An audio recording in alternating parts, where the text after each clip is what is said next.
अर्णव खैरे नावाचा 19 वर्षाचा मराठी युवक याला रेल्वेमध्ये मारहाण झाली आणि त्या मारहाणीमुळे त्याची मनस्थिती खच्ची झाली आणि त्यामुळे त्याने घरी जाऊन आत्महत्या केली।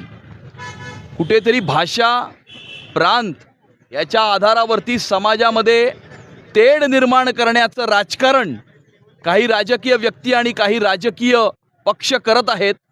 स्वतःचं संपलेलं राजकारण पुन्हा एकदा जिवंत करण्याकरता प्रक्षोभक अशा प्रकारची विधानं करत आहेत।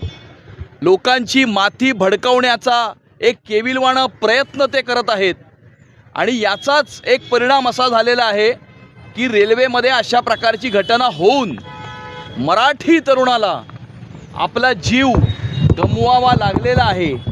या अशा प्रकारचं राजकारण करणारे राजकीय पक्ष व राजकीय व्यक्ती यांना सद्बुद्धी मिळावी अशी आमची प्रार्थना आहे।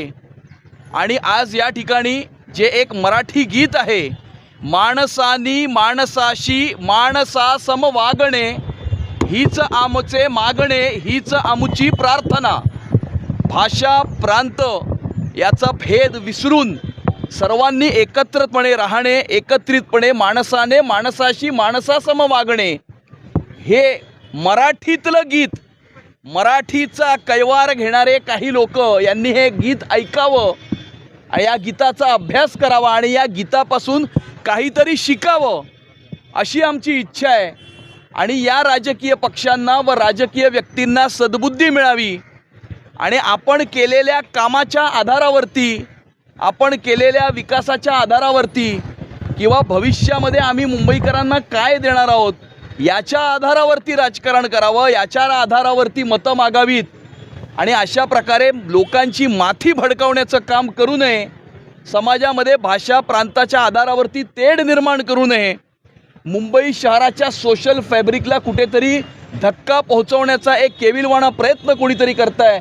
अशा प्रकारच्या सर्व प्रयत्नांचा आम्ही निषेध करतो आणि आम्ही आता हिंदू हृदय सम्राट शिवसेना प्रमुख बाळासाहेब ठाकरे यांच्या स्मृतीस्थळावरती जाऊन बाळासाहेबांना ही प्रार्थना करणार आहोत की काही राजकीय पक्ष व काही राजकीय व्यक्तींना सद्बुद्धी मिळावी अशा प्रकारची प्रार्थना आम्ही करणार आहोत। नेमका हा तेढ जो आहे तो कोण निर्माण करते? नेमका तेढ कोण निर्माण?